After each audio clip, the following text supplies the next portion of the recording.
मोहतरम नाजरीन, आज हम पेश करने जा रहे हैं सरकार गौस आजम का सफर जिंदगी। आपने जिंदगी के सफर की कब शुरुआत की? आपकी जिंदगी में क्या क्या मामलात पेश आए और कैसे कैसे वाकत पेश आए? आपने शादी कब की? कितने आपके बच्चे पैदा हुए? आपका विशाल कब हुआ? और कमरे में ही क्यों आपका जनाजा चंद ही लोगों ने पढ़ा?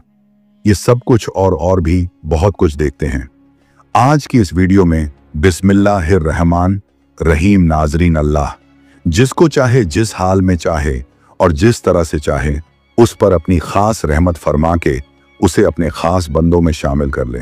नाजरीन, उन्हीं खास बंदों में से सैयदना शेख अब्दुल कादिर जीलानी अल मारूफ गौस आजम रहमतुल्लाह अल भी एक हैं।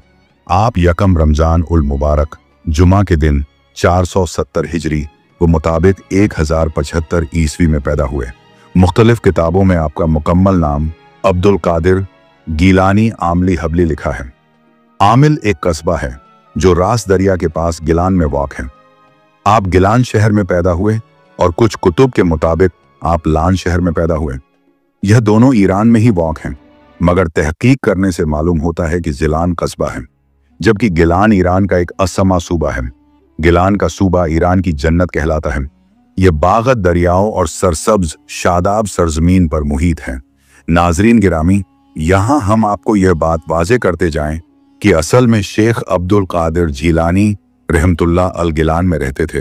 हजरत ख्वाजा मोइनुद्दीन चिश्ती अजमेरी रहमतुल्लाह अल ने भी गिलान में अपने पैसों से ही एक कमरा बनवाया था और आप 57 दिन तक उसमें इबादत इलाही में मशगूल रहे थे। मेराल शेख अब्दुल कादिर जीलानी रहमतुल्लाह अल के नाना और आपका घर दरिया के किनारे पर था। आपके वालिद मोहतरम का नाम अबू साले मूसा जंगी दोस्त है, जबकि वालिदा का नाम फातिमा उम्मल खैर है। आप नजीबुल तरफेन सैयद हैं, यानी आपकी वालिदा माजदा उम्मल खैर फातिमा बिनते अब्दुल्लाह इमाम हुसैन रजी अल्लाह ताला अन्हों की औलाद में से हैं और आपके वालिद गिरामी सैयद अबू साले मूसा जंगी दोस्त हजरत इमाम हसन रज अल्लाह ताला अन की औलाद में से हैं। आपकी वालिदा बयान फरमाते हैं कि अब्दुल कादिर जीलानी रहमतुल्लाह अल की विलादत के साथ एका में शरीयत का इस कदर आपने एहतराम किया कि रमजान उल मुबारक में दिन भर दूध नहीं पीते थे। नाजरीन, एक मर्तबा अब के बायस 29 शाबान को चांद नजर ना आ सका। लोग उस तरदूत में थे, लेकिन उस मादर जावली ने सुबह को दूध न पिया। बिलक तकी के बाद मालूम हुआ कि आज यकम रमजान उल मुबारक है।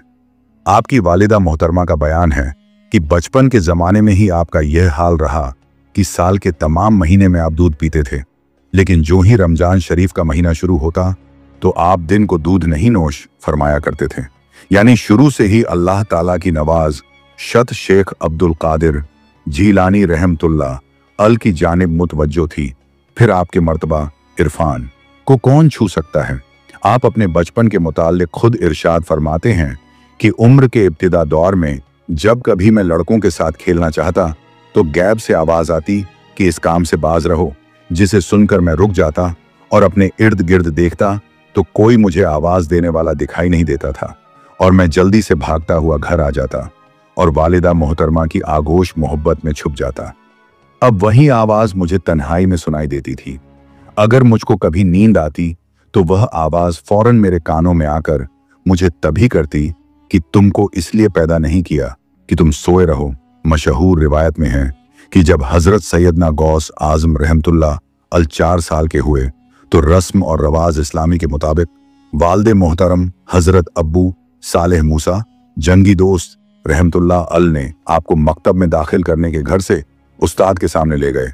आप रहमतुल्लाह अल उस्ताद के सामने 2 जानों बैठ गए।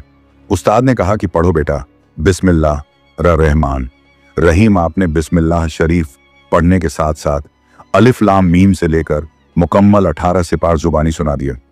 उस्ताद ने हैरत के साथ दरियाफ्त किया कि ये तुमने कब पढ़ा और कैसे याद फरमाया? आप रहमतुल्लाह अल ने फरमाया कि मेरी वालिदा माजदा 18 सिपार की हाफिज हैं, जिनका वह अक्सर वृद्ध किया करती थी, तो ये 18 सिपार सुनते सुनते मुझे याद हो गए थे। आप रहमतुल्लाह अल ने अपने वतन लान में ही कुरान पाक का खत्म किया और दूसरी किताबें भी पढ़ी। वालिद गिरामी हजरत शेख अब्बुले मूसा जंगी दोस्त का साया उठ जाने के बाद आपको अपनी जमीन और घर के दूसरे अमूर भी संभालने पड़े।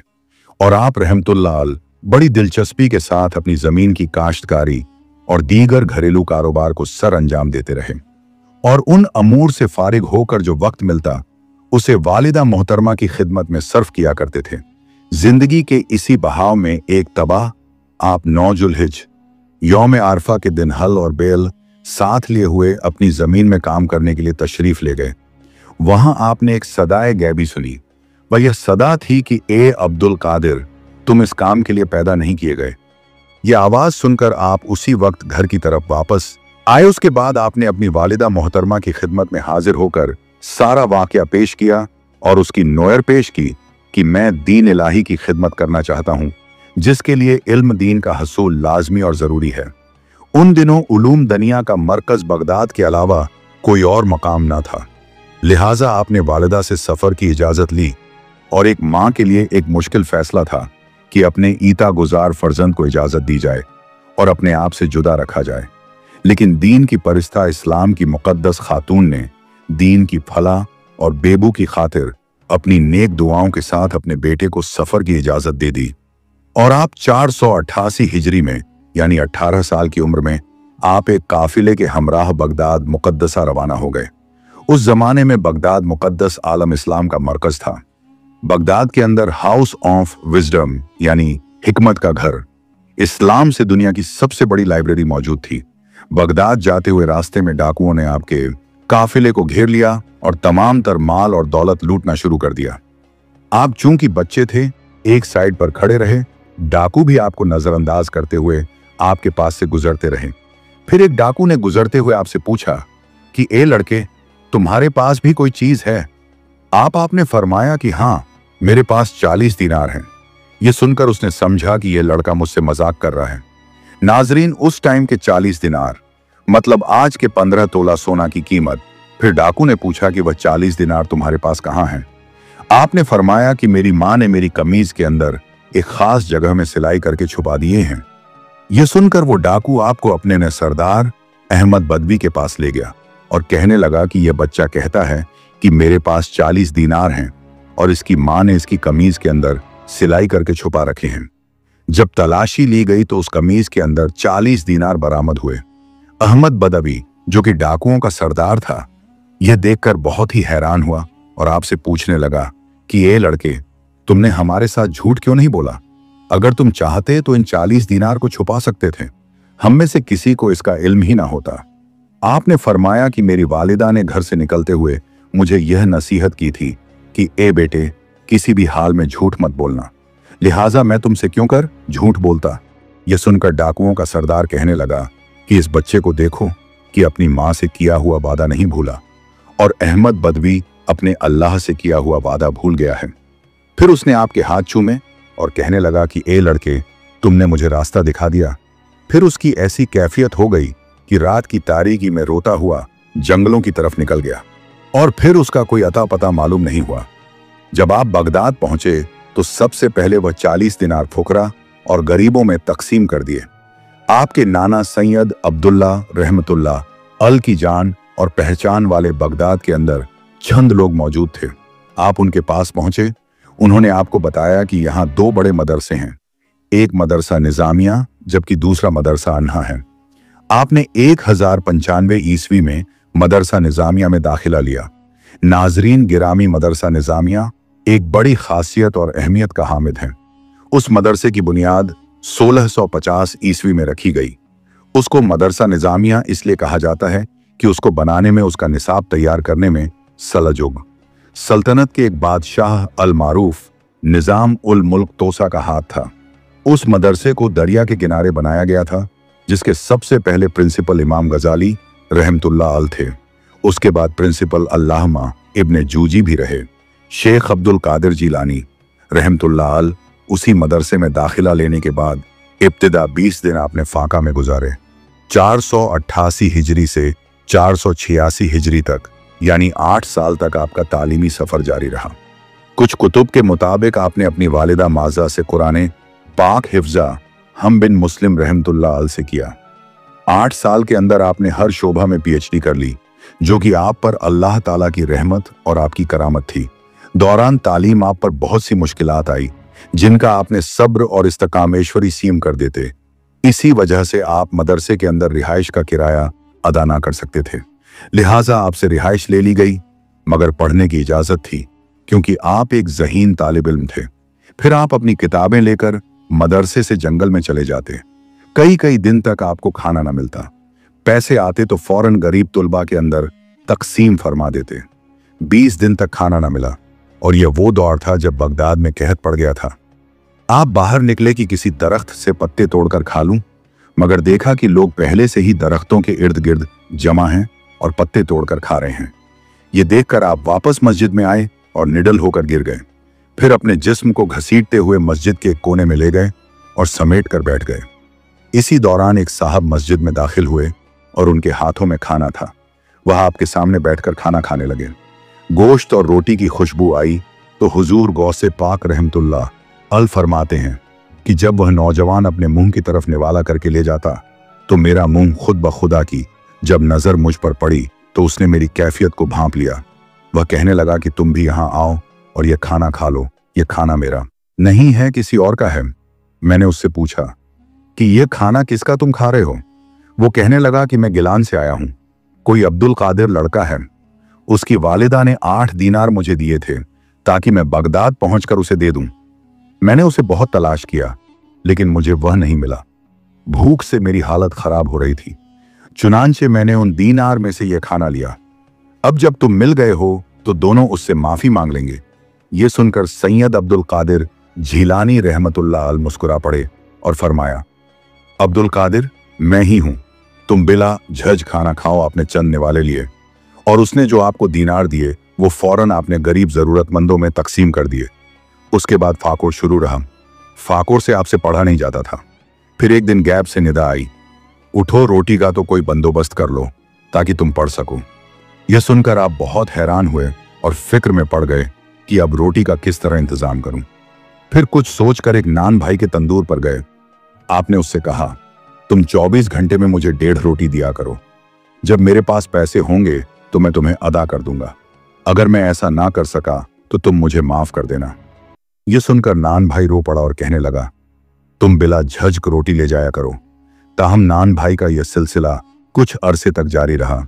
फिर आप रहमतुल्लाह अल ने शर्मिंदगी की वजह से उसके पास रोटी लेनी बंद कर दी। एक दिन फिर से गैब से निदा आई कि उठो रोटी का बंदोबस्त करो। आपने फरमाया कि मेरे पास पैसे ही नहीं हैं और मुझे शर्म में महसूस होती है कि मैं जाकर उस नान भाई से उधार पर रोटी लूं। फिर आपको इशारा दिया गया कि फिला जगह जाओ, पत्थर को हटाओ, वहां से अपनी जरूरत पूरी करो। उसके मुताबिक आप उसी जगह पर गए और पत्थर हटाया तो सोने की एक छोटी सी टिकिया मिल गई। आपने उसे बेचकर उस नान भाई का कर्ज उतारा और बाकी के पैसे फुकरा और गरीब तुलबा में तकसीम कर दिए। शेख अब्दुल कादिर जिलानी रहमतुल्लाह अल 18 से 40 साल तक तालीम और मुजाहिद में रहे। आपने इस कदर मुजाहिद किया कि कई बार आप गिरते तो लोग समझते कि आप फौत हो गए हैं। आपकी तदफीन का अमल करने लगते तो आपको होश आ जाती और लोगों को पता चलता कि यह तो जिंदा है। बगदाद के अंदर हजरत अमाद बिन मुस्लिम शामी रहमतुल्लाह अल की खानकाह थी। आप उनकी महफिल में पहुंचे। तालीम के दौरान भी आप उनके पास आते रहते थे। आपके बहुत से तसव्वुफ के मसाइल और कई रमज उनसे हल हो जाते। हजरत अमाद बिन मुस्लिम रहमतुल्लाह अल फरमाया करते थे कि ये जो आदमी है एक दिन विलायत के बड़े आला मर्तबा पर फायज होगा और मैं देख रहा हूं कि 2 झंडे इसके सर पर हैं और आसमानों पर इसकी बड़ी शोहरत है। आपने तकरीबन 13 या 14 साल मुजाहिद किया। अगर तालीम अरसा भी उस मुजाहिद में शामिल किया जाए तो फिर यह तकरीबन 20 साल बनता है। मुजाहिद के दौरान आपने आखिरी चिल्ला किया तो उसके बाद आपके मुर्शिद दरवाजे पर आए। उन्होंने आपको बुलाया। आप हिम्मत जमा करके खड़े हुए तो देखा कि अब्बू सईद मुबारक मखर रहमतुल्लाह अल अपने हाथ में रोटी लिए खड़े हैं। मुर्शिद ने अपने हाथों से रोटी का एक एक निवाला तोड़कर आपके मुंह में डालना शुरू किया। हुजूर गौस पाक रहमतुल्लाह अल फरमाते हैं कि जूं जूं वो नवाला मेरे हलक से नीचे जाता तो हर एक निवाले के साथ मेरा मर्तबा बुलंद होता जाता। मुर्शिद ने अपना जुब्बा आपको दिया और खिलाफत अता फरमाई। आप अपने मुर्शिद के मदरसे में पढ़ाने लग गए। उसी मदरसे में दर्स और तदरी का सिलसिला शुरू हो गया। बहुत से तलबा आपसे आकर फेज याबो लगे इल्म का समंदर रहा था और हर कोई अपनी इस्तिता के मुताबिक उसमें से चिल्लू भर रहा था। 513 हिजरी में आपके मुर्शिद अब्बू सईद मुबारक रहमतुल्लाह अल का विसाल हुआ। उस वक्त सैयद अब्दुल कादिर जिलानी रहमतुल्लाह अल की उम्र 43 साल थी। आहिस्ता आहिस्ता तलबा का हुजूम बढ़ने लगा और लोग कसीर तादाद में आपके पास आने लगे। हत्ता कि मदरसे मुबारका में तमाम तरसतों के बावजूद भी जगह तंग हो गई। हालात के पेश नजर आपने अपने पैसों से मकाना खरीदे और मदरसे में शामिल कर दिए और असरनौ मदरसे की तामीर कराई। उस तामीर जदीद से मदरसा 2 चंद से जायद वसी हो गया और अब अजीम उल शान मदरसा आपकी निस्बत से मदरसा कादरिया के नाम से मशहूर हो गया, जो अभी तक उस नाम से मौजूद है। हुजूर गौस पाक रहमतुल्लाह अल ने 520 हिजरी में दर्सगाह की तामीर जदीद में फराग पाई। शेख अब्दुल कादिर जिलानी रहमतुल्लाह अल के मदरसे में पढ़ने वाले तुलबा ने पूरी दुनिया में इस्लाम फैलाने में अहम किरदार अदा किया। शेख अब्दुल कादिर जिलानी रहमतुल्लाह अल जब वाज फरमाते तो 70,000 तक लोगों का मजमा हो जाता। आपके फर्जंद बताते हैं कि अक्सर आवाज के दौरान मजमे में से चंद एक जनाजे जरूर उठा करते थे और लोगों के दिल में आज की आवाज का ऐसा असर होता था कि रूह जिस्म से परवाज कर जाती थी। बहुत से लोगों ने आपकी आवाज से इस्लाम कबूल किया। भला आपकी जुबान में यह तासीर कहां से आई थी? इस बात का यह जिक्र मिलता है कि शेख अब्दुल कादिर जीलानी रहमतुल्लाह अल खुद फरमाते हैं कि जब मुझे वाज करने का हुक्म हुआ तो मैंने अर्ज की कि मैं तो अज़मी हूं, भला मैं अरबी जुबान में इस कदर महारत कैसे रख सकता हूं कि लोगों को वाज करूं और अपने लहजे में अज़मीपन पाऊं। आप फरमाते हैं कि ख्वाब में मुझे नबी करीम सल्लल्लाहु अलैहि वसल्लम का दीदार नसीब हुआ। आपने अपना लब्बे दहन 7 मरतबा मेरे मुंह में डाला और फरमाया कि अब तुम वाज करो और लोगों को तुम्हारी जुबान से नफा पहुंचेगा। फिर उसके बाद हजरत अली करम उल्लाह वज का दीदार नसीब हुआ। आपने 6 मरतबा अपना लब्बे दहन मेरे मुंह में डाला और फरमाया कि अब तुम वाज किया करो, जैसा कि रसूल अकरम सल्लल्लाहु अलैहि वसल्लम ने फरमाया। बस उसी के अगले दिन आप रहमतुल्लाह अल मेंबर पर बैठे और आप जो लफ्ज बोलते वह सुनने वाले के कल्ब के अंदर समा जाता। यह वजह थी कि आपकी आवाज के दौरान बहुत से लोग उसकी ताब न ला सकते और उनकी रूह परवाज कर जाती। आपके इरशाद और खुतबा और तकरीरा को आपके शागिर्द या मुरीद ने जमा किया। हजरत शेख अब्दुल हक मेहद देहलवी रहमतुल्लाह अल ने अखबार उल अखिया में लिखा है कि हुजूर गौसे पाक रहमतुल्लाह अल की मजलिस में 400 अशस कलम दवार लेकर बैठते थे और जो कुछ आपसे सुनते थे वह लिख देते थे। इमाम याफी रहमतुल्लाह अल ने हुजूर गौसे पाक रहमतुल्लाह अल के किसी किताब का नाम नहीं लिखा, जबकि इमाम इब्ने कसीर रहमतुल्लाह अल ने फतल गैब और गणी तालिब का जिक्र किया है। फिना बर्दाश्त ने आपकी कुतुब के अंदर बहुत सी चीजें खुद से मिला ली हैं ताकि औलिया उल्लाह पर एतराज करने वालों को मजीद मौका मिले और अपनी जुबान दराज कर सके। नाजरीन, कुरान पाक के अलावा किसी भी किताब के बारे में यह नहीं कहा जा सकता कि वह हर लिहाज से दुरुस्त है और जामे है। कुरान पाक ही एक वाहिद किताब है जो हर लिहाज से दुरुस्त और जामे है। तहकीकी तौर पर यह बात भी मालूम है कि हुजूर गौसे पाक रहमतुल्लाह अल शेर और शायरी का खास शौक रखते थे। हुजूर गौस पाक रहमतुल्लाह अल ने 51 साल की उम्र में शादी की। आपने कुल 4 शादियां की। आपकी बीवियों के नाम मदीना बिनते मीर मोहम्मद सादिका, बिनते मोहम्मद शफी मोमिना और महबूबा रहमतुल्लाह अलहा हैं। उनमें से तकरीबन 49 बच्चे आपको अल्लाह रब्बुल इज़्ज़त ने अता फरमाए, जिनमें अक्सर का यह भी ख्याल किया जाता है कि 10 आपके पोते थे, क्योंकि कुतुब के अंदर 10 बच्चों के नाम नहीं मिलते। ख्वाजा मोइनुद्दीन चिश्ती रहमतुल्लाह अल से मुलाकात के बारे में कुतुब के अंदर मुख्तलिफ रवाया मिलती हैं। कुछ किताबों के अंदर आपकी मुलाकात ख्वाजा मोइनुद्दीन चिश्ती अजमेरी रहमतुल्लाह अल से साबित की गई है और आप 2 बार उनसे मिल चुके हैं। कुछ किताबों के मुताबिक यह बात ज्यादा दुरुस्त मालूम नहीं होती, क्योंकि ख्वाजा मोइनुद्दीन चिश्ती अजमेरी रहमतुल्लाह अल के विसाल और आपकी पैदाइश में जो मुद्दत है उसके मुताबिक आपकी मुलाकात बमुश्किल मुमकिन है। आपने 91 साल की उम्र पाई। तारीख के मुख्तलिफ कुतुब के मुताबिक 17 रबीउ सानी बरोज इतवार दिन के वक्त 561 हिजरी में आपका विसाल हुआ। आपका जनाजा आपके बेटे ने पढ़ाया। इंतहा मखलूक आपके जनाजे में शामिल हुए थे, मगर दरवाजा बंद कर दिया गया था। आपका जनाजा अंदर ही चंद लोगों ने मिलकर पढ़ा, फिर दरवाजा खोल दिया गया और लोग झोंक दर झोंक आने लगे। आपका रोजा मुबारक मदरसा कादरिया में मौजूद है। चांदी की जाली आपकी कब्र के इर्द गिर्द लगाई गई है। दुआ है कि पीरान पीर हजरत शेख अब्दुल कादिर जीलानी रहमतुल्लाह अल के सदके अल्लाह तबारक व ताला हम सब की भी मगफिरत फरमाए, आमीन या रब्बल आलमीन। तो नाजरीन, ये थी हमारी आज की वीडियो। अगर वीडियो अच्छी लगी है तो वीडियो को लाइक करके अपने दोस्त बाप से भी ज्यादा शेयर करें। जज़ाकल्लाह।